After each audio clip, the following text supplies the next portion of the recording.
So, welcome to this evening's talk. For those who don't know me, my name is Aviva Dorch, and I'm the Executive Director of Jewish Renaissance, which is the UK's arts and culture quarterly. We also have a huge readership across Europe, and nowadays we're growing more globally across the world, especially in America, where we have several universities who are beginning to become institutional subscribers and we work in partnership with. So we're very excited that tonight is a transatlantic conversation. It's also a little bit unusual for us because those of you who are long-time Jewish Renaissance readers or attendees of our events know that most of the time our focus is on Jewish arts and culture. But then the question comes, what is culture? Within one of our sections, we always look at music, film, art, but also books. And both of our two speakers tonight have had not just new, but very important books out this year, and books that have been nominated or won awards. So I'm really delighted that we're doing something a little bit different tonight. And we're bringing in two rabbis from across the Atlantic, Rabbi Dr. Raphael Zarum, who many of our British readers will know well, and Rabbi Danya Ruttenberg. So they have both written books recently about how to take traditional Judaism and use its ideas, its values, its thoughts, its beliefs, its questions to live as a person in the modern world. And that's what we're going to be doing tonight. We're going to be looking at that relationship between Judaism as a religion and modernity, and particularly the world as it is now in 2024. Um, both of our speakers have books which address that, but in different ways. But one of the big things that joins them, I mean, they're very different. On the one hand, we have a British theoretical physicist of a Yemenite background. On another, we have a woman who at 13 decided she was an atheist and immersed herself in the rhinestone bedazzled wonderland of late 1990s San Francisco, drinking, smuggling absinthe, which is, by the way, not my line, but a line from her memoir. But both of them are people who were, in Danya's words, surprised by God. And Raphael came from science to education and then to rabbinic ordination.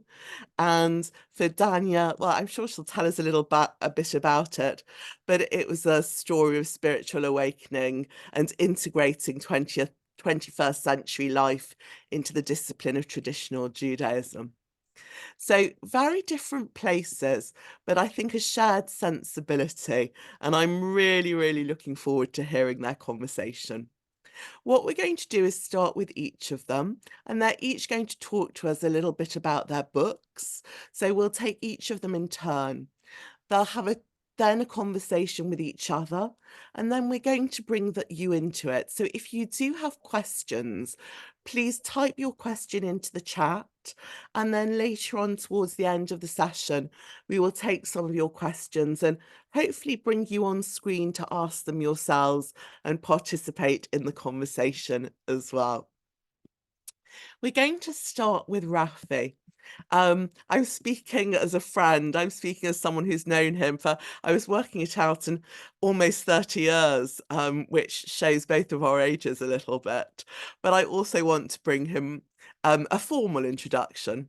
So Rabbi Dr. Raphael Zarum is the Dean of the London School of Jewish Studies and the Rabbi Sachs Chair of Modern Jewish Thought. He is one of the most academically decorated people I know. He's got a PhD in theoretical physics from King's College London. He's got an MA in education and is, as many of you will know, a fantastic pedagogue. So that MA in education is from the University College London. And he's got rabbinic ordination from Rabbi Sachs and the Montefiore Kollel. And he's also a graduate of the Mandel Leadership School in Jerusalem. He's an international lecturer, a rabbinic leader, an academic, and an author. And his passion is really teaching traditional Jewish texts, but also innovative educational programming. Um, if you haven't been on a tour of the British Museum with him to explore the relationship between Egyptology and Pesach, you haven't lived.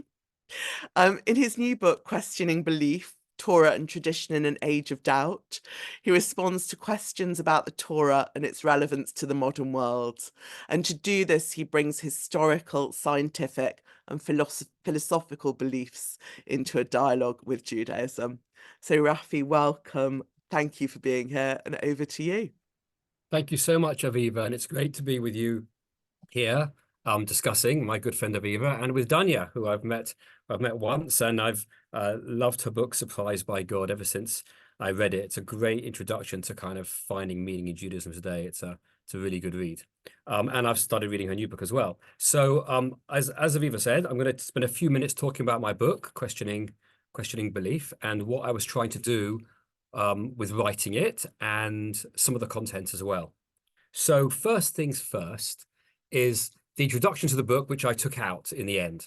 But this was the original introduction, which is that I get accosted in Kiddush by a friend who says, Rafi, I really need you to talk to my son, because he's saying to me, Mum, you don't really believe in God anymore, do you? I mean, these new atheists, they've put holes in all the theories and God doesn't really exist, don't you think? And so I'm not coming to shul. And she said, Rafi, what do I do? And I'm standing there holding my kiddish and a little bit of biscuit. And I say, well, let's talk afterwards. And that was an opening, actually, for many different conversations with many young and older people about questions of faith. And in a synagogue every year that I would teach on Rosh Hashanah, an Orthodox traditional synagogue, I would ask, hands up who's convinced that they believe in God. And I would never get more than 50%.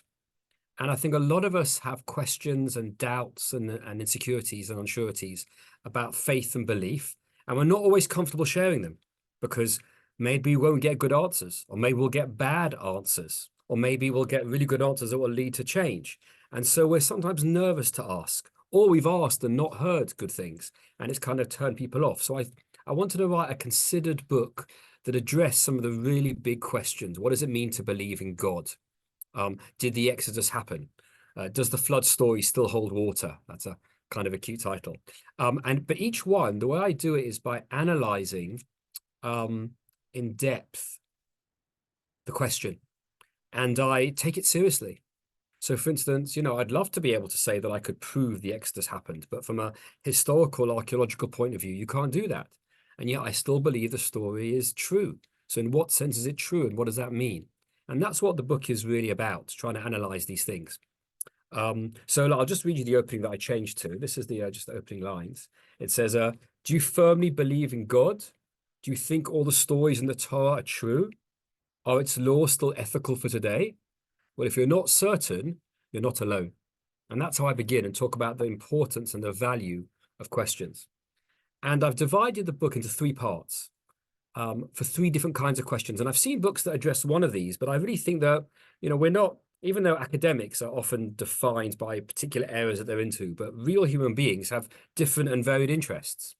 So one of mine is science, as Aviva mentioned, because of my background in physics. And so the first third is about origins. So we know the world is 14.5 billion years old. So why does the Torah say it's 7 days? What does it mean 7 days? What's the structure there? And even if you say it's metaphorical or not literal, why is it written in that way? And then there's a chapter about Darwin and evolution. And for that chapter, I wanted to do it interestingly. So I looked at the life of Darwin and his personality and the fact that he was going to maybe be a priest, but he ended up being a biologist. And actually later in his life, he did lose his faith. But it wasn't because of belief issues, actually. It was because he lost a teenage daughter who died from a terrible disease, and he was angry with God. So he would walk his wife to to church every week, but then he would just walk in the gardens outside. He didn't go in. The equivalent would be kind of a Jew on security, that kind of thing. So I'm interested by his character. So I analyzed the way he talks about belief and the way he talks about God. At one point, he writes, let each man believe what he can. And it's a very interesting approach. So I analyze Darwin's approach and then try and give you some Jewish sources that explain why evolution and Torah, I think, marry really well and reinforce each other. The second section of the book is about ethics. And there I do questions like, isn't being the chosen people a little bit racist? Every morning I say the blessing, Asher bachar banu mikol hamim, who's chosen me from all the nations, chosen us from all the nations. And there's a danger of a Jew being elitist and thinking they're better than everybody else. And I'm sure there's many Jews out there who think that. But theologically or religiously, that's problematic. We're all God's creatures. We're all of us, in the image of God. And so what does that mean? And there was a kind of dangerous track in the medieval period of people thinking of Jews, of some rabbinic philosophers thinking that Jews were on a higher existential level, ontological level even, from other humans.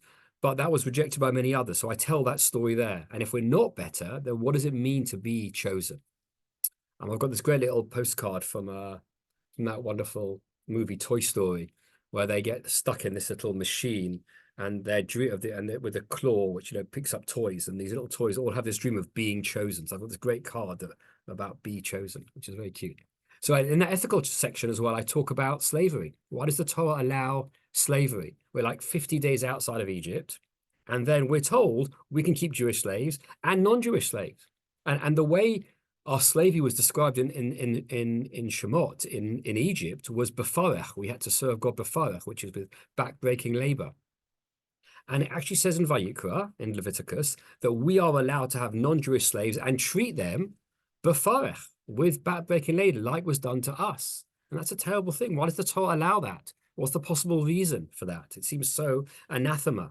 And even if we're not keeping some of these laws today, although some of them we are, what does that mean? So the middle section is some of the ethical questions that I wanted to ask. And the final section, and this relates actually to what Aviva talked about with culture, the final section is about faith and belief. What does it mean to believe in God? The proofs don't work. And even if they work to an extent, they'd only end up with a creator God, not necessarily a personal God in your life. So what does it mean to have a relationship with God? What does that actually mean? What does a quest to find God really mean? And also, very Jewish thing, how can we argue with God? Abraham argued with God. Moses argues with God. It seems to be a Jewish pastime to challenge the Almighty. So how can that be if God is the supreme being? And then I get to the chapter that I really wanted to write, which builds up to this. And it's what I've even talked about, which is what happens if you still don't believe? Now, I know full well that for some people, they just don't have a spiritual bone, or they're just too rationalist to want to believe or accept this idea of a higher being. Is there a place for us, for you, in Judaism as a result? And my answer is yes, that the word emunah is much more about faithfulness than about faith and being committed to something. And I talk a lot about the archaeology as well, the history of our people. People don't realize that we can prove our ancestors going back nearly 3,000 years with King Ahab in the Battle of Karkar in 853 BCE. And it's an incredible thing that we're 3 times the age of Islam and twice as old as Christianity. And that motivates tradition and meaning. And even if people have difficulty with absolute belief in God, that commitment to this people and what we've developed with a God mindset is something worthy of being part of. And I talk about what it means to be a Jewish citizen. And I look at the rabbinic sources that might try and exclude people for not believing and show that if they have a faithfulness, that they are part of our people and they're part of this Jewish culture, if you were, and that has meaning and value. And the last chapter is the most challenging one for people who are moderns, which is why pray? There used to be a time when the first thing we would do in the morning is thank God, and the last thing at night, and for the bread to rise and for to sleep well, and for the child to be healthy, we'd pray to God. But we don't do that anymore, mainly because we have insurance. We have travel insurance and life insurance. And once we have insurance, we feel better for ourselves. And insurance, I would argue, is an alternative to prayer. So I look at the history of insurance and what that means and the relationship between insurance and God. So that's just a little bit of an overview of what the book's about and what I was trying to do. And I'm not expecting anyone to say read the book and go, right now, Rabbi Zarum's done it, I believe.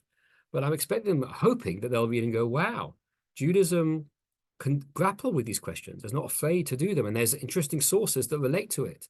And that many people like me or like you have been asked these questions for thousands of years. And so I'm part of this great and wonderful project that is the Jewish faith and the Jewish people.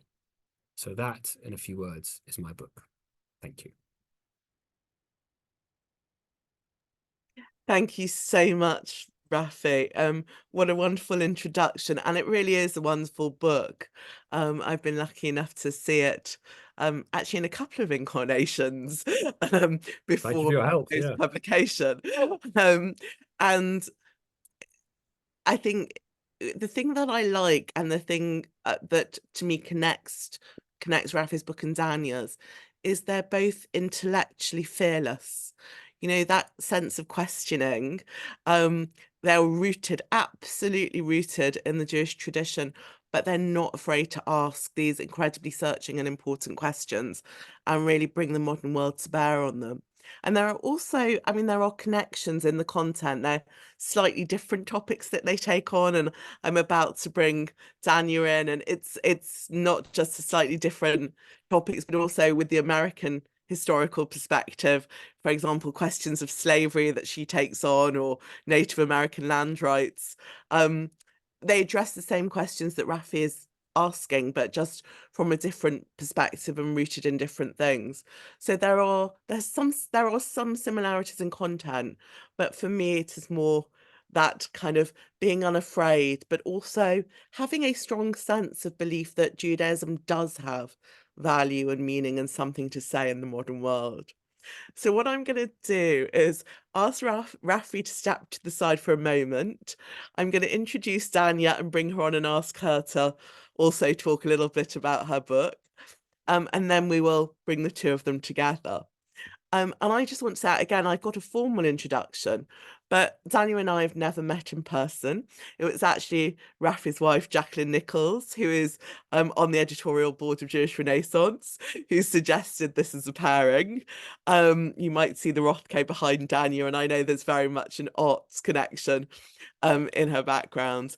But I had known of Danya for many years, as I think many Jewish women have, from social media, from publications, and following her take really important questions of the moment, particularly during the Trump era, the American conversation about abortion, and not just take a rabbinic position on it in a feminist position, but step by step articulate why she held it in such a clear, nuanced way. I think meant a lot to me, and I think meant a lot to other Jewish women. So I'm really, really glad that we have her with us, and I hope this is the first time of many. So let me give her official introduction, though. Rabbi Danya Ruttenberg is an award-winning author and writer who serves as scholar in residence at the National Council of Jewish Women. She was named by Newsweek as a rabbi to watch, and by the Center for American Progress, she was named as a faith leader to watch. And she's received the Lives of Commitment Award from the Auburn Seminary. She's written for the New York Times, the Washington Post, the Atlantic, Salon Time, and many other publications, as well as having her own Substack newsletter, which I heartily recommend subscribing to. Some of my favorite other facts about her: she's been a Washington Post Sunday crossword clue, and Publishers Weekly called her a wunderkind of Jewish feminism. But we're here today with her to discuss her newest book on repentance and repair, making amends in an unapologetic world. It's a National Jewish Book Award winner and an American Library Association Sophie Brody Honor Book. It was hailed by Congresswoman Ayanna Pressley as a must-read for anyone navigating the work of justice and healing. And one of my all-time favourite authors, Rebecca Solnit, described it as brilliant. So over to you, Danya, to introduce us to your book. Hi, thank you so much for having me. I'm honored. This is extraordinary. I mean, I've been a fan of Rafi's for a long time, and this is just extraordinary company. So I love these Zoom backgrounds. On Repentance and Repair was born during Me Too, really. This, I think we were all aware that this phenomenon exploded in 2017, and many people worldwide, but also prominent celebrities, were named as abusers. And a lot of what happened is that we saw publicists writing statements, or the men named themselves kind of coming out with these, like, yeah, I did it. And this is a terrible time for my family. Yeah, I did it. And it's, impacting my fans awfully. These are real statements I'm quoting, by the way. Yeah, I did it. And, here's what the women must have been thinking about me at the time. I mean, just the narcissism was unbelievable. Women were not centered. And at the time, this was before Twitter was killed, there were a lot of conversations in person, everywhere, online, all over the place. Well, okay, so now what? Right? Matt Lauer issued a statement. Does he get his job back? Like, how do we think about this? Is Louis C.K. absolved? And in the middle of this, I wrote a thread on Twitter saying, look, you guys, over here in Judaism, we have this concept called tshuva. Repentance would be the bad translation of it, wherein one is obligated to do the work of accountability, self-accountability, personal transformation, return, coming back. And then once you have owned what you've done, and well, as I read Maimonides, who's really the 12th century philosopher, codifier of Jewish law, really kind of the guy on this in our tradition, as I read him, there are really 5 steps to this work. You have to own what you did, right? No confession, right? No hedging, no, but really was what I really meant, but really I'm a nice guy, right? You have to own it fully. You have to begin to transform, begin to change so that you don't do the thing again and again and again. So that you don't do it again next time. Why did I do the thing? Do you need education? Do you need to go to rehab? Do you need to go to therapy? Do you need to talk to a spiritual director? What needs to change? And then amends, and then apology, right? But not right at the beginning, because if you apologize at the beginning, you're basically the same person you were when you were offending, right? You have to do all of this deep transformation work and start to get it. Like, and then when you find out, ask the person what they need as an appropriate amends, you learn some more. And so by the time you're apologizing, you're open and contrite, kind of get it more. And then the 5th step is when you have the chance to do the thing again, you make a different choice. This is our system. Look, you guys. So if Louis C.K. actually did these things, here's what we would see in public. And the response publicly was off the charts, because I'm in the United States. It's a very, very Christian country, and a country that prioritizes forced forgiveness as a way to reinscribe existing power structures, right? If I hold power over you, I harm you, and I tell you that you are a bad person if you don't forgive me, then we get to maintain the status quo and nothing has to change. And so to say, actually, the emphasis is not on forgiveness, but rather on the work that the perpetrator has to do, was like for a lot of people. So on repentance was a deeper examination of all of this, on what this work looks like on the personal level, right? What do I have to do internally, and how do I have to, it's so hard, right? Like, we don't want to do this work. We really don't want to, but it's so hard.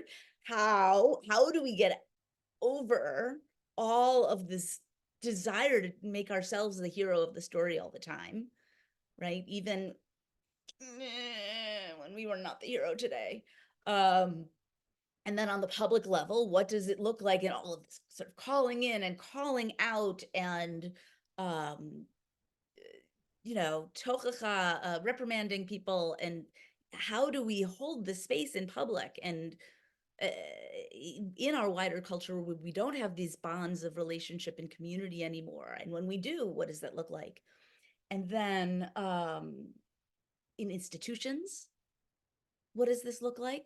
Because institutions cause harm, right? Schools cause harm, places of work cause harm, organizations, denominations, synagogues, right? And sometimes it's an individual who causes harm in their capacity as an employee, and sometimes it's an entire institution. And whether that's we're covering up that our employee did something terrible to the people that we serve, whether that's um, our institution was built with the labor of enslaved people, whether that's we're taking money from someone problematic or from a source that is, from dark money obtained from deeply unethical means, whatever it is, how does the institution grapple with harm when there are many players and many people in a body? And how does the institution change so that the institution itself becomes wholly different? What does this look like on the national level when atrocity is committed? And there I look at South Africa, Germany, and then a couple of different case studies in the United States, both Native American land back efforts that are ongoing. And I wrote this, I began writing as the Black Lives Matter uprisings of 2020 were beginning, and I was finishing the book as the backlash against the 1619 Project and the beginning of book banning was underway. So, what does it mean for a country that refuses to engage with its legacies of harm? I know England's, UK is having a long conversation about colonialism, for example. What does tshuva look like on a national level? And then I look at, then there's a separate chapter about atonement and a chapter about forgiveness. I have places where I think Maimonides is brilliant, places where I spell out very clearly that we part ways in our thinking, and I bring a more feminist, I say very explicitly, here is where I think you can choose to read this in a feminist trauma-informed way, and here's where I think as someone who is reading these texts with a feminist trauma-informed lens, if I were in Maimonides' position, I would have brought the Jerusalem Talmud in this place and not this back alley midrash or backwater midrash that was unnecessary and has caused some harm. And I'm very, very clear about my perspective in that case, in those situations. And I look at atonement, and yeah, that's sort of the overview in a nutshell. And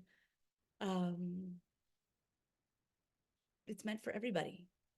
It's meant for Jews who are observant, for Jews who are not observant. It's meant for non-Jews. And I really believe that this is Torah that everybody could use, because everybody causes harm, everybody has been harmed, and everybody is a bystander to harm. Brilliant. Thank you, Danya. And that question about, or that thing you say about it's for everyone to use. And indeed, you look at both victims and abuser in the book. And for me, the notion of you translating Maimonides' Hilchot Shuva for the Twitterati to this kind of broad audience, and it is a wide audience, kind of makes me think of a question I'd like to start the conversation between you and Rafi with. So let's bring you and Rafi on screen, because when you're writing these books and asking these questions, who the audience is really important. But also kind of when you're translating when you're translating Jewish ideas and ideals for the modern world, there are ways that you can speak, and then there are ways that people can hear. So when you're doing that process, How do you go about it? How do you think about the audience? And are there any things you need to be wary of when you're doing so? So I don't know who'd like to start us off. Rafi, shall we go to you? Okay, so yeah, when you're marshalling, as I do, trying to respond to a classic question, um, the challenge is authenticity and honesty, right? Is this a real reading of the text? Am I reading in what I want to find, or am I truly finding what the Torah says?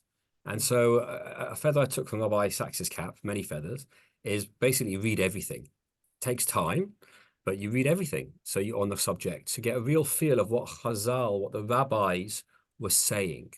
So I want to get into the mind of Rabbi Akiva and how do they think? How do they analyze the issue? There might be particulars that I'll see slightly differently, but how do they think?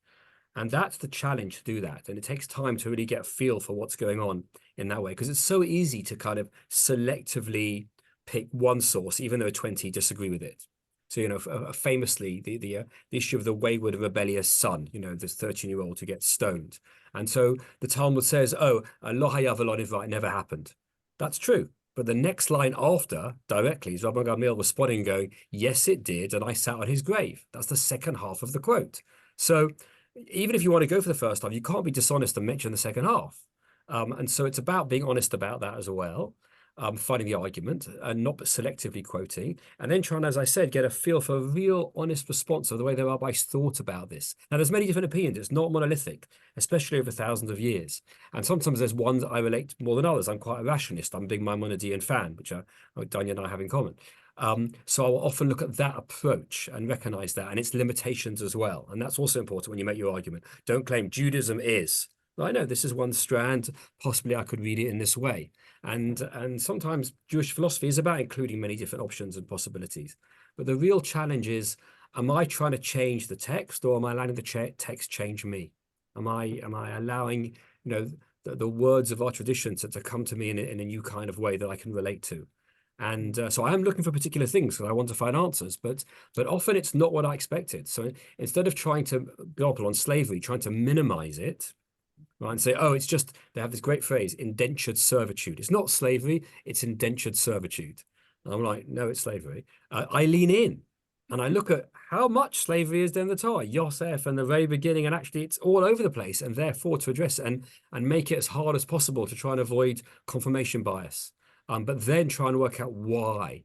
And yet there's a basic trust that HaKadosh Baruch Hu, that God wants to reach out to us in the ways we understand to live meaningful lives, and that our tradition can cope. We shouldn't be afraid and give answers to try and protect it. The Torah can stand for itself. So just engage with it and see what comes out. So that's very much my derech, my approach. Okay, Danya. I think something similar. I do not assume that there is any magical objective answer that I can arrive to, right? I am a person raised with a set of experiences at a time in history, reading with a lens, and I am reading texts that were written by people. Oops, bias, is out there. I was trained in as an academic in religious studies before I got religion, so I always think there and have a sort of second naivete relationship to the text. Like God is there too,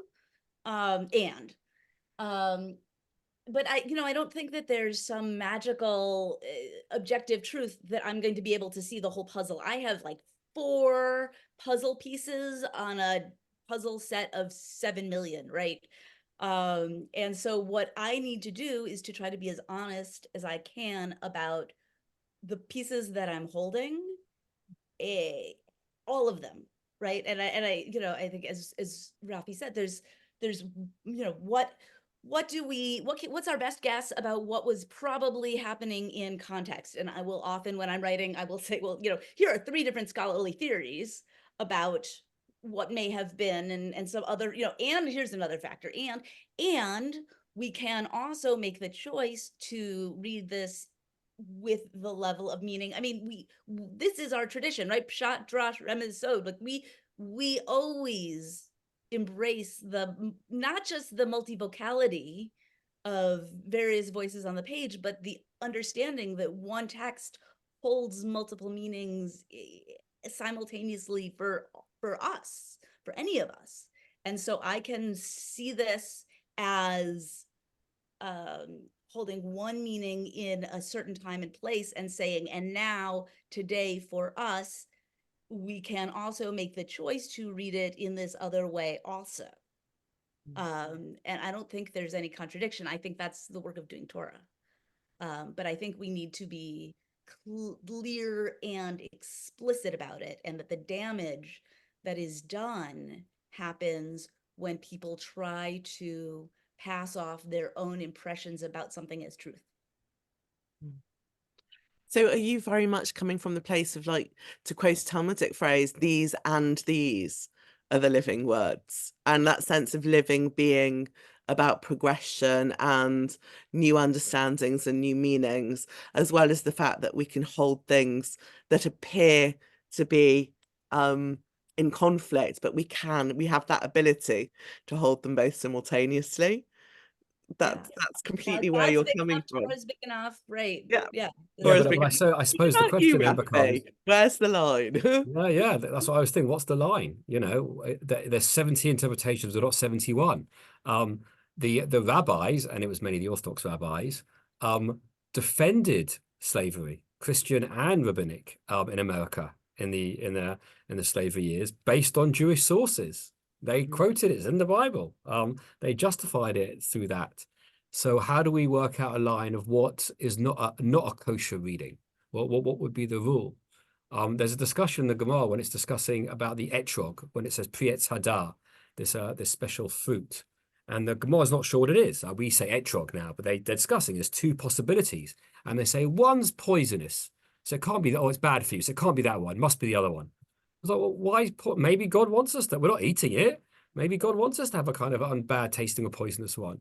But the rabbis have a moral or meta sense about right and wrong. And I think I have those with the text as well.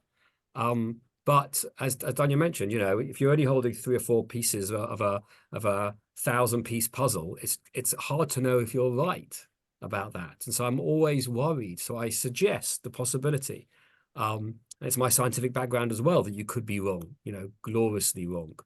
And I mean, if I get found out and told, I get excited because then I'm nearer to the truth. I don't want to, because it means if the source I missed, it's upsetting because I should have seen it. But if it's a whole different perspective that didn't occur to me, I'm sad I missed it. But if it can bring me close to truth, you know, I mean, it means pulping a whole bunch of books, which is a shame. But if it brings me close to truth, that's a good thing. So I'm always not 100% sure, to be honest. Which is a very open thing to say, right? And it's that kind of not quite being sure, not quite knowing, that gives us the freedom to explore. If you are sure, you're into the realm of polemics and not questioning, which is the very antithesis of Jewish thinking. But I'm really interested in process, because you asked me, so Rafi and I talked a little bit earlier today in preparation for this, and Rafi said to me what was my favourite part of his book, and I said the structure. Because the way, so I know that's not like an answer going, oh, I like the piece on creation, or I like the questions about God and belief. But for me, there was something, as someone who is a literary reader, and that's my background academically, is literature and poetry. But there was something about that process of the way you ask a question, you give all the different modalities of that question, almost you posit answers that others perhaps could give, and then you give your answer. So there's very much this kinds of weighing up and journeying, and in fact what it really is it's about the process of how one not answers but asks, really. So I like to kind of both ask what led you to that kind of form for what you're doing, for how you structured your chapters, but also maybe give us an example, work through one of those questions with us so we get a sense of how that feels. Okay, I'll do briefly for me. So I didn't want to be triumphalist. This No. book took quite a few years, and every time someone came out with a book that might have been similar, I bought it straight away and thought, oh, have I been beaten to it? You know, because I thought it was a really good approach. Danya, imagine if someone had come out with a book about repair to shiva, 6 months before yours. It's like, oh no. I would have been, now I realize it would have been very different, but at the time I was nervous that they would do the same sources and so on. So, and a couple of books did come out, but they were very triumphalist. It's like, not from the Orthodox, well, of course God exists. And now let me give you the 5 proofs. And it just didn't feel, the way it was written wasn't enticing in that way. And I wanted to be honest that I've shared my journey as well. I think we sit at the end of a long table. I always teach my students and say, the reason you quote sources in the past is not just to show reverence, but because one day you want people to quote you. So if you're not part of the story, so my sex calls it, the conversation of, through time of humankind, then it's arrogant to not be part of that. So of course, and and academic as well. You quote your sources, your background, and then you try and add something else at the end of the table. You say, over here, can I just suggest that really looks, and then you add a little bit on top. So an example, not going into too much depth, maybe the chat's about the flood, actually, because what I do is, so I argue that, can you argue the problems that it's like, not, so you could always just say, well, it was a miracle, right? God can do miracles, God can do anything. So God did a flood where, it covered the whole earth, but because, that solves the problem of not being enough water and so on. But then why have an ark at all? I mean, why not just have a little bag that Noah held and all the animals were in that? Because if God's going to make things smaller, then make it smaller. And then Ramban says, well, God tries to minimize miracles. So it had to be large enough. So, there are all these, there's a great body of medieval literature where they work out the size of the ark and the compartments and how much room would the lion have had, to sit in it. And now we know a lot more species, so it's not possible. And I've always wondered about woodworm and woodpeckers. Where did they go in the ark? So there's that issue. But more to the point is this: there's nothing left behind. Right? You'd expect if they'd been a flood 5,000, 6,000 years ago, you'd expect in the sedimentary layer some kind of story of that. I mean, if you go to the mountains out of that, there's museums there. You can buy wood, Aviva, that they say was in the ark, and it's real because you put it in water and it floats. So it must be real. But no, I'm joking. But the point is, or you can buy it. The point I'm making is that why would God do a miracle and then make it look as if there wasn't a miracle? That's one step too far for me. That I can't relate to. That seems weird. Why would God? Because that means it's the the Pharisees talked about this, that the whole universe could be actually 5 minutes old and everything's been made to look as if I'm here and it's all I'm living in that movie. Which one is it called? Truman Show.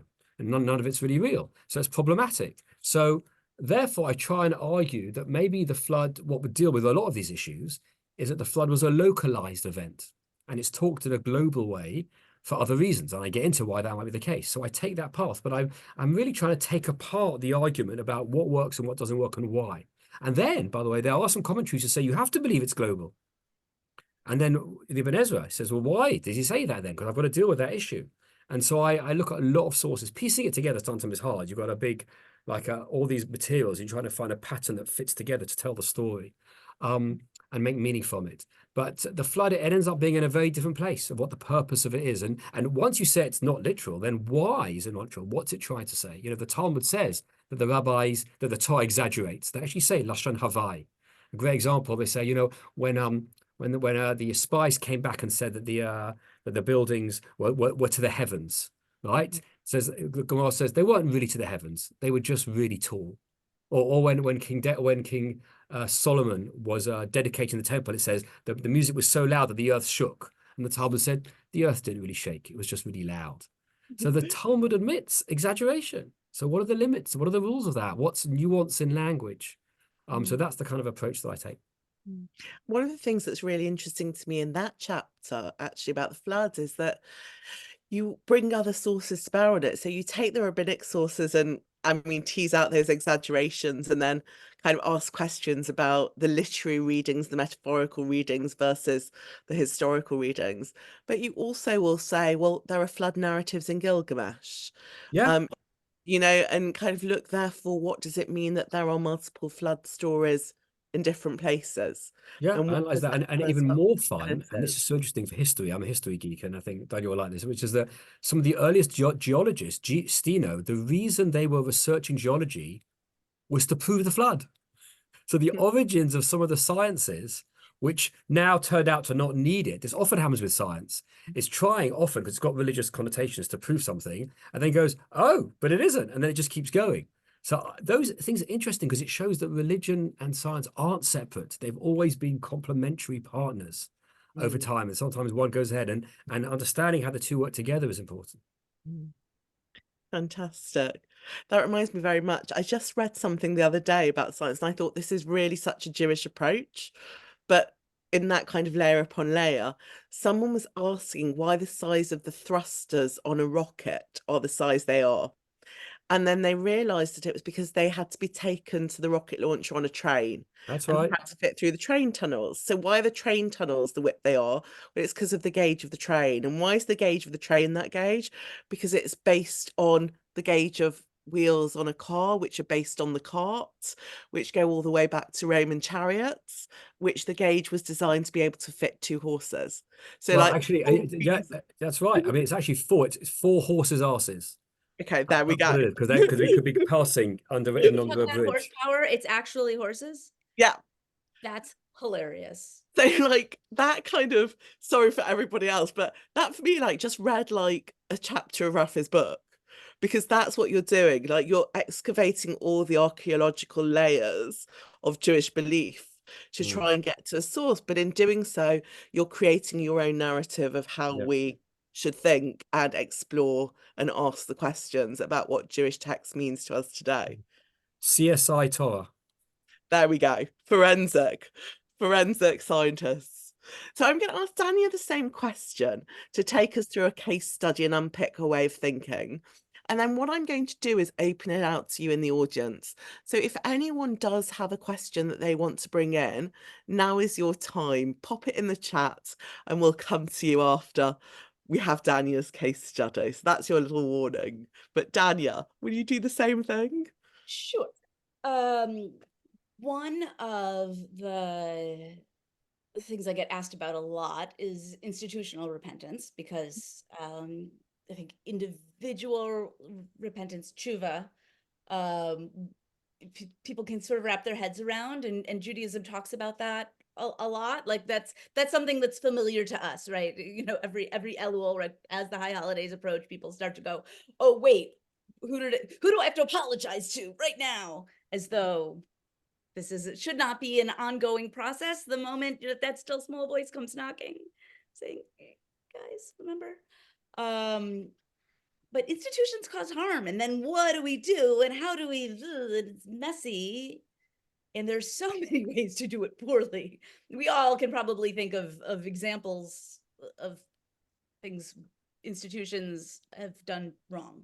So one of my favorite cases is University of Michigan Health Center. So they decided to start looking at the issue of malpractice cases. Because when somebody comes in for a procedure and something goes wrong, it causes harm, right? And they just decided to start centering patient care. And they just ultimately, along their journey, wound up doing, I'm not going to say everything right, because I didn't go deep enough into the process to be able to say that, but they did so much right. They centered the harmed party. Their concern at the end of the day was, how do we make things better for the harmed party? Not how do we get off, with less litigation, right? How do we make ourselves look better? Those were not their starting questions. Mhm. At the end of the day, it actually, they wound up with a lot of those answers, but their starting question was, how do we help people better who are hurt by us? And somebody comes in, they have a procedure, something goes wrong. They decided to, instead of deny and defend, which was the old fashioned, right? Just nothing happened, shut up, you're fine. You're still complaining, fine, we'll see you in court, go away, right? something happened. We are so sorry. It was not our intent, but here's what happened, right? Own fully what happened, right? No hedging, no anything, right? Confession. And figure out what went wrong and how to make it different, right? Why did this mistake happen in the operating room? How can we make sure that it does not happen again for the next patient? Transformation, amends, and there would be some sort of amends for the patient depending on what happened. So confession, start to change, amends, apology, right there at that bedside, right away, right? And this, by the way, opened them up to legal liability. This is the opposite of what a lawyer would suggest. Mhm. But this, they decided, was the right thing to do. So this is what they did, and what they wanted to do. And then next time the thing happens, make a different choice. Every single time they did this, they made it safer for the next person walking through the door.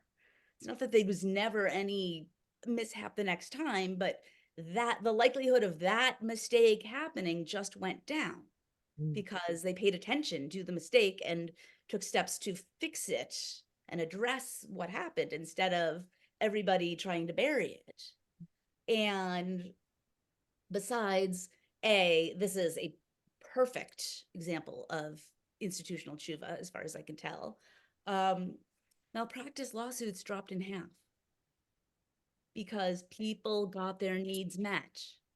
Wow. Because all the research shows that so much of what people want is to have their harm named and recognized and validated and to be seen. So That's really, really interesting, isn't it? That sense of what it means to be seen, and heard as well. I think having your voice heard comes up a lot in your book, and that necessity and that's still small voice that you mentioned earlier. I think the quote is after the fire, the still small voice. It's after the thing that's burnt you. What is the power? And like how do you make things heard? So I think that's a really interesting example. And actually it leads into one of the first questions we've got. Well, actually the second question, but I'm going to not take Adrian seriously. Adrian Samuels asked us, but what about the Great Western Broad Gauge? But I don't think I can answer that. I don't know if Rafi wants to later. But just I'm going to stick with Danya for a minute because Julie, I don't know, Julie, would you like to come on screen and ask this yourself? Or would you like me to ask it for you? If you put your camera on, lovely, we'll bring you on screen. Hi. Okay. Yeah, so my question has to do with Jewish organizations, in particular schools and summer camps where sexual abuse has taken place and how that's been very poorly handled. And I was just wondering if you had any ideas about that.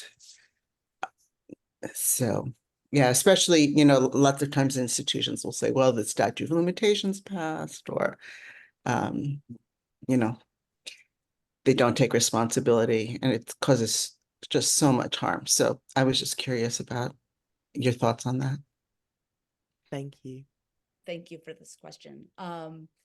Yeah, I've been working on this issue for decades and have been very active on the institutional side, on working on trying to encourage institutions to make systemic change behind the scenes and sometimes not over on this side of the pond. And I open the chapter on institutions with a story about a school that tried to do the work that very earnestly tried to do the work of tshuva around a teacher who had sexually abused students and missed the mark, because in the same way that many other institutions that are dealing with camp and the youth groups right now are also missing the mark in that they're not focusing on the people that were hurt, right?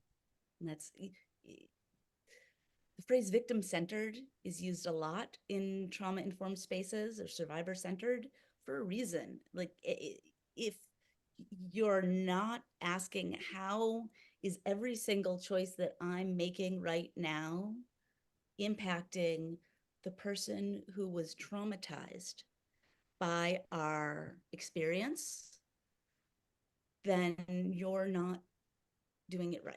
I'm just going to say it that way. And I recognize that institutions are often carrying a lot of fear about, well, if we put this out, this will open us up to liability and admitting, and our lawyers are blah, blah, blah, blah, blah. And I will come back again and again. What people want most is to be named, seen, heard, recognized. That's not always enough, right? Sometimes we need real amends. Sometimes we need real acknowledgement. And if these institutions really want to survive and thrive as Jewish institutions, right, as places where our values, as places of Torah, as places where we actually care about each other, live, not just places where you take donor money and manage to brag about how many butts you got into a seat, but places where we actually take care of each other,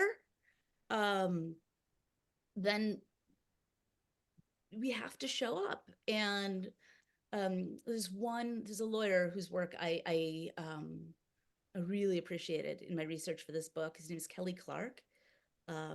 He unfortunately is passed, but he evidently had a past as an alcoholic, and I don't know all of the details of that past, but he's someone who did tremendous tshuva, and he had a letter of accountability on his website about sort of kind of who he was in the past, and he like blogged his journey back to faith. He was Christian, very publicly, as well as doing his legal work, but he represented victims from the Boy Scouts, from the Catholic Church. He spent a lot of time representing abuse victims. And he would say, so often people just want not a letter of, we are sorry that you are having hurt feelings kind of thing, but just, we hurt you. We screwed up. And that until our institutions are willing to treat victims like human beings, whose, in many cases, whose lives were ruined as a result of negligence, as a result of not taking children seriously when they were reporting actual abuse that was happening, which I know many stories of. Yeah, until we start taking people seriously, we're not going to become the community we need to be. Danya, it's interesting. There's a case in England, actually. We have a standard Siddur in the Orthodox. It's called the Authorized Daily Prayer Book. It's like the standard one. And it's been reprinted a number of times. It's called the Singer's Prayer Book because it was translated many years ago. And one of the scholars that was involved in it, and he's died quite a few years ago now, but abused people. And for those people, seeing his name in this central book of the Orthodox establishment every time was a thing. It was hard for them. And amazingly, last year, there's a wonderful head of the United Synagogue at the moment, professional leaders. They saw this, and even though in the name was taken out of the new versions, but they even went further and they said, if you have older versions, we don't use these anymore, or we take that page out because we recognize that this is not right, that prayer should not be part of. This is an Orthodox, should be part of something like this. And I knew one of the people who was affected by this, and it meant something to them that was being done. And for me, it's like, it happened and he passed away and it's many years ago and he's not hurting anyone now. But I want to be part of a group or an organization that cares on that level, and it does matter. And it really moved me when I heard that just them seeing that name brought things back to them. So people don't necessarily understand if they haven't been through it themselves what it means, but these things matter. That's really interesting. And I'm gonna slightly leapfrog, but keep hold of that, because I agree that these things matter. And I would like to think that we are communities bound by a shared concern that these things matter. But has actually a question, he doesn't want to speak, but a question from Natan, who says, but is it that we are sharing a community of value? Like, is that what binds the Jewish community? Is it our values and our thoughts? Or is it that we are a genetic or historical people? It's almost that what makes us Jewish, what binds us together. And it seems to me the two of you are making a case for values, but how do we hold the fact that above both and? Or how do we hold the fact that many people who are part of the Jewish community and have been in the past don't hold to those values? Rafi, do you want to take that one on and continue with that? Well, a little. I mean, obviously we're both. We're a combination of both historically. But in my book, I talk about this to an extent. What would you have to do to be kicked out of Judaism? And I compare it to citizenship. If you want to become a citizen in England and you're a terrorist or you're a difficult person in society, you don't get accepted. Right. And if you do an act of treason against this country, you're locked up for life and you're not allowed. So even a biological or geographically defined group has moral rules that limit you being part of it. So Judaism is a combination of that. But on a very deep level, I really believe we are built on being moral. Because the Torah says, everyone talks about, eternal rights to the land of Israel. But the Torah says if we act immorally, then we get thrown out the land. There are limitations, and we're expected, the Jewish people. I mean, Tevye always said, if it'll roof, why doesn't God choose someone else for a change? But the chosenness for me is about this moral responsibility. And for me, the most powerful example of it is that God's name is in our name. Yehudi, Jew, comes from Yehuda. And Yehuda is basically God's name with a daled thrown in. Yehuda, it's God's name, So when you meet a Christian who's called Jesus, you think it's kind of weird they're called Jesus, but actually we are, God's name on us. And so that was the tradition anyway, that there's a kind of, not we're morally better, but that we got lumbered, and sometimes it is a burden. The prophets begin often, Malachi begins with the word masa, Malachi, the vision, but vision, masa means a burden, this challenge, this weight upon us, is what Tevye meant when he said choose someone else, is to kind of stand up for that moral issue, to be the counter voice in the conversation of mankind, of humankind, as Rabbi Sachs says. And it's difficult to do that. And then when it happens to our own people and these institutions that Danya's talking about, Jewish institutions or others, it becomes hard to do. So I think on an essential level, we are a moral grouping, but we have geographical and biological origins to us. In fact, there's three names for us, right? In the Torah at the beginning, we're called Ivrim. Avram's an Ivri, which means other siders. We take on the world. Then for most of Tanakh, we're called Yisrael, Yashar straight with God, or Sarita Emel, we fall with God. And at the end, in the book of, and Jonah a bit, in the book of Esther, and at the end, we're called Yehudim, Jews. Nowadays, Hebrew is our language and Israel is our country and Jew is our religion. But all three words are used for us. We're all three of those things. We're a moral and a geographic and a counter voice all in one.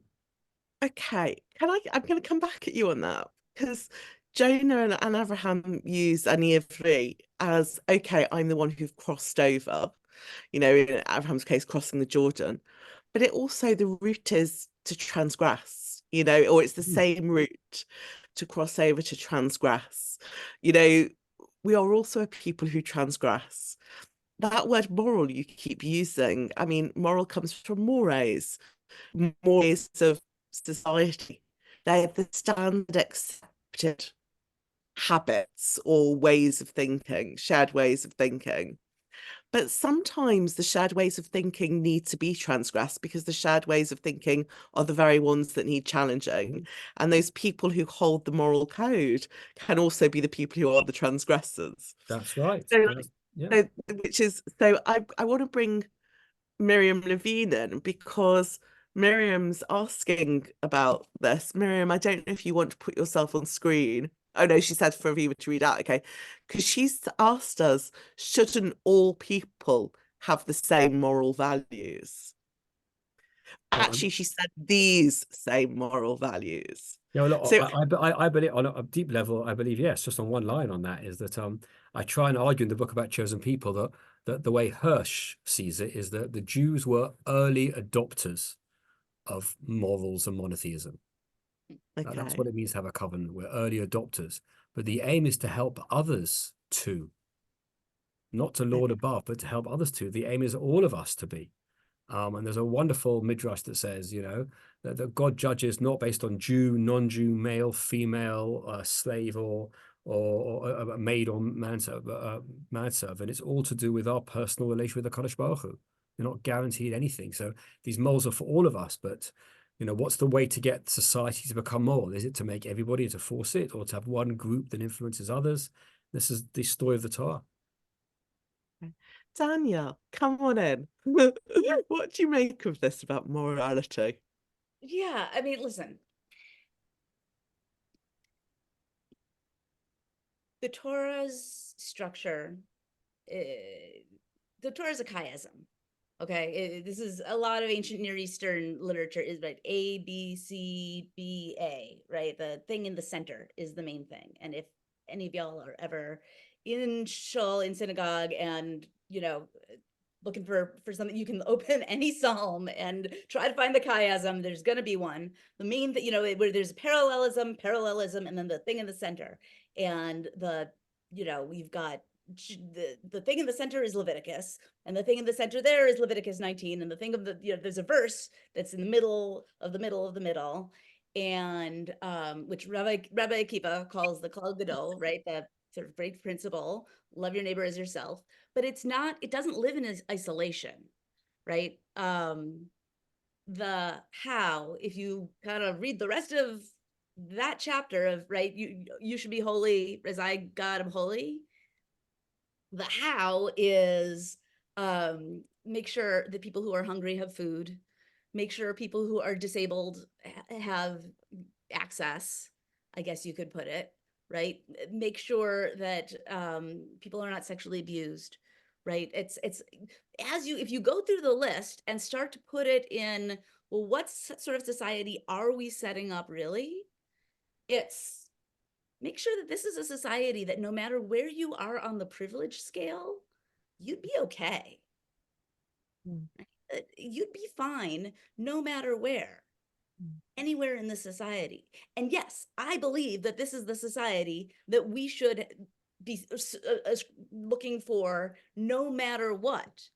Jew, non-Jew, everybody. This is the world I am trying to build. I think many of us are trying to build. And like, number one, not everybody in the world has necessarily gotten this memo. I think that's a pretty easy statement to make. Billionaires exist.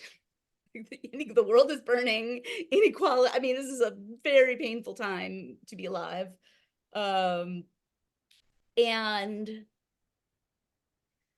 our whole, as a religious person, I say, well, I read this book and see that our contract of citizenship, and I use the same metaphor, Rafi, I love it. Right, and you can naturalize. Part of the deal is that you're obligated to this, right? This is our contract, is that we're actively commanded, right? We're supposed to work to create a society where anybody in this space is going to be safe and okay, no matter how much privilege they have. And everybody's created in the image of God, right? That's our job. This is, keep your eyes on your own blue books. Like, this is our homework assignment. And yes, I think this is everybody's. And there's a midrash that Torah was given in 70 languages so that all the nations might hear it. And my extremely contemporary, not, reading the rabbis out of context, but I'm choosing to do that way of reading that is like, well, you could say there's the Quran is in Arabic, right? And the New Testament is in Greek. And, other people are given paths with functionally the same message. And some people that are just secular conscious conscience is another way of reading this. We all should be getting there with the same moral code. As a Jew, I know I have this moral code. And so I know that I have what to demand of my Jewish community. So, Okay. you know, I know what I want to encourage everybody else to do, and I know what I should demand of my people. Okay. Thank you. Rafi, do you want to reply to that? No, I just underline it. Yeah. Okay. I'm Well, with then that, I'm going to. but I should ask Danya, which is, I mean, it's Rabbi Sachs, when he stood down from being chief rabbi, he talks about a Judaism engaged with the world. So, you know, it's the question of how much are we as rabbis to be looking inside our own people or reaching to the wider world? So, you know, so Danya said, interpreting that the Torah has meaning for others outside as well. And I said slightly differently, but similar, which is that we share the ideas of the Torah with the world because it's in a wider sense. But we're both looking outside beyond. And kind of sharing this. I never forget when my sister was one of the first people to do dance at A level in JFS, which is like this kind of traditional Orthodox high school. She did dance to the high year, and her teacher wasn't Jewish, brilliant dance teacher, and the teacher's mother had been very ill for a long time. And then one day she comes on a Wednesday, and Ronnie says, "Oh, how's your mother?" She goes, "Well, actually, she passed away yesterday morning." And my sister was like 17. She just goes, "What are you doing here? You should be at home sitting Shiva." She goes, "What do you mean?" And she wasn't trying to, she just said, "Well, we Jews, when someone dies, you don't do anything. You just sit at home for 7 days and people visit you and you don't have to do anything and you face up to what's happened to you." And the teacher said, "Oh, really?" And she went and sat Shiva. And my daughter wasn't trying to tell her, my sister wasn't trying to tell her, this is what you should be doing, but just like, this is how you got to deal with it. And how she found it valuable. So, you know, we're not meant to tell non-Jews to keep mitzvot in that way. They're not obliged in the same kind of way. But the rituals and the values to share it. I mean, Danya's book about repair, the teshuvah, introducing teshuvah to the general society, as you said, a culture of lack of forgiveness. This is God's work. This is a wonderful thing to do, to engage with the world. But we also want to focus with our own faith. And that's why I like Danya's story, because she didn't consciously decide to do that. It was like, you said it, like, well, we did tshuva. And then people said, oh, and you realize I've got to write more about this. So that for me is an authentic way. If we're trying to say, how can I take my tradition and teach the whole world? It can feel a bit arrogant, it feel a bit pushy. It's like, we're rabbis, we should work in our community. But if through the learning and interaction, these things come out, then we should lean into them and develop. And I think Rabbi Sachs did that. I think people started asking him, and that's why he started speaking. Really interesting. So I think I'm conscious. I don't know what Danya thinks about that, but I'm trying to say yes, but no, kind of, but in a way that's not kind of triumphalist. What do you think, Danya? Yeah, no, I mean, I think it's exactly that. We were speaking earlier this morning and said, you know, I write for the intelligent lay reader, and I kind of write on a few different levels. Like if there are people who are on the inside, you know, I will cite my sources, and if you want to go look them up and see the little snippet of Talmud that I put, you know, in its context in a larger discussion, then you can do that.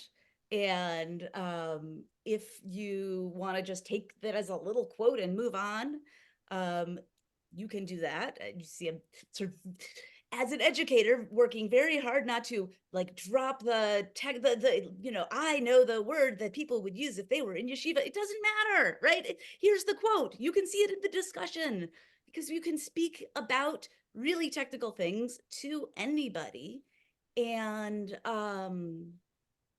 it's possible. And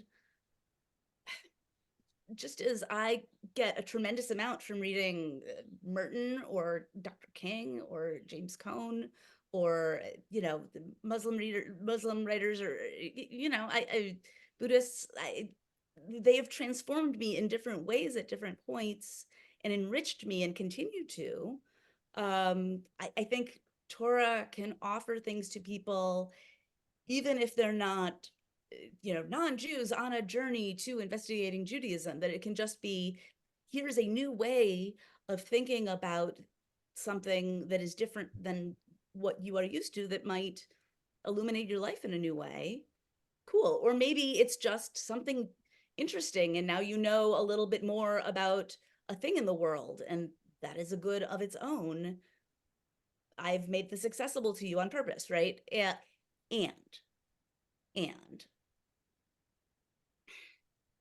when one attempts to write for an exclusively Jewish audience, one is gatekeeping Jews.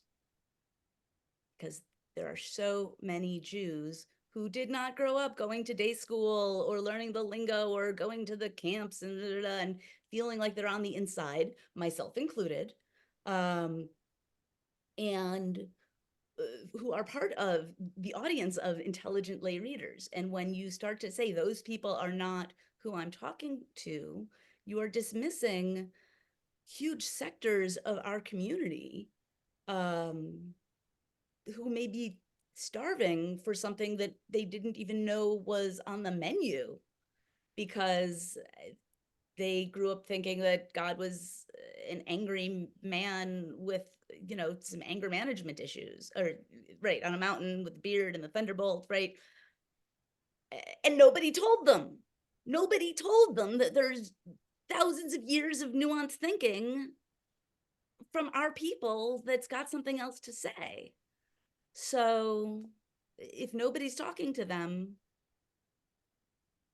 and using and treating them like intelligent people, and not saying like, you know, here's an outreach book for you, but just hi, human, Mm. you know.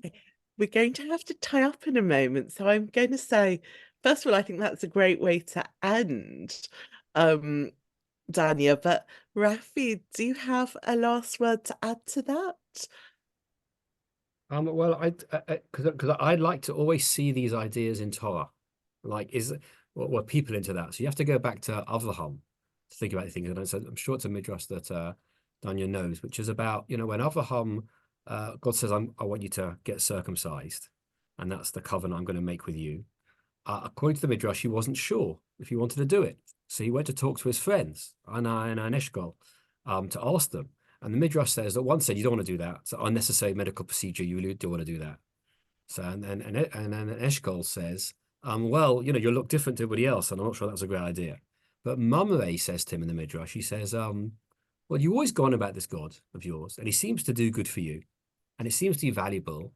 So I think you should follow it.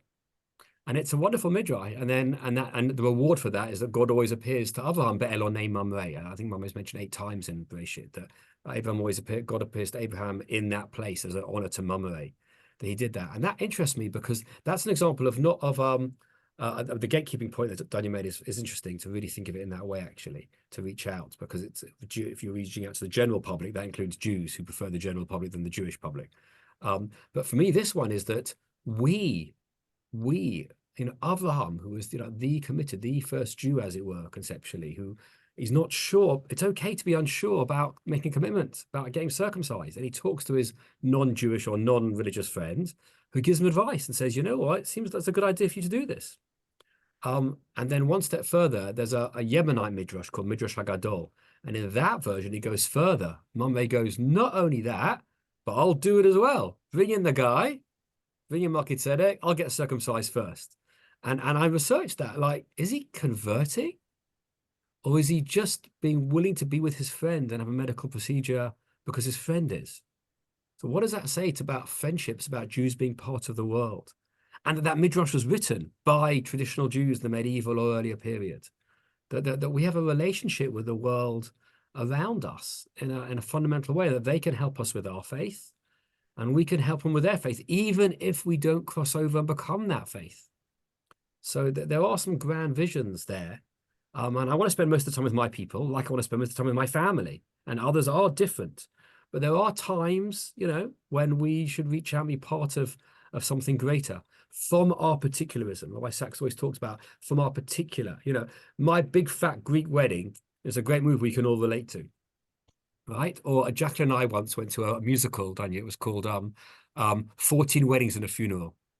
Right, it was kind of a Bollywood musical and stuff, and it was a Saturday night, and we rushed after Shabbat, and we got in like just the last minute, and we were like, you know, quite at the front, and we came in, and there were all these Indian families, And they said to us, don't worry, relax, it'll start late. We know the people, it's fine. And we suddenly discovered, first of all, they were talking like Jews, but we were the whites. We were the outside one. And they were just like us. And we could relate and overlap. And when I was in university, I related to others of different kinds of faith or different kind of thinking.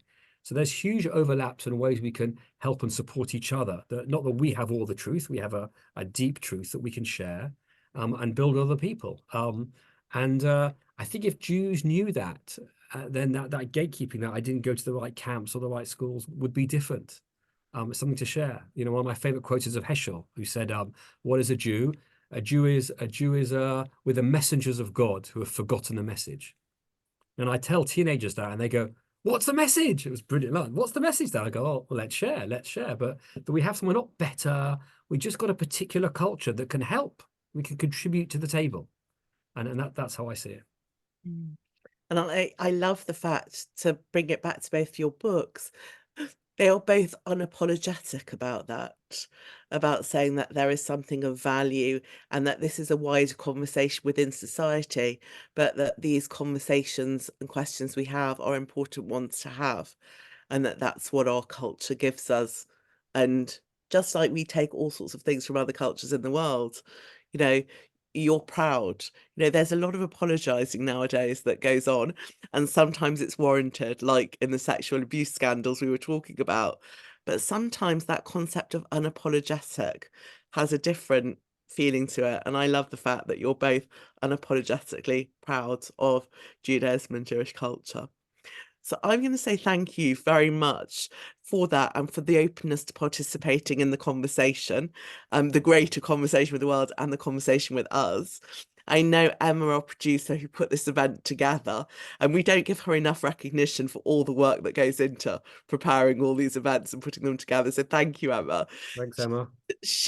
She's put in the chat information about all your books, so people online can find out more, and she'll send out more information tomorrow.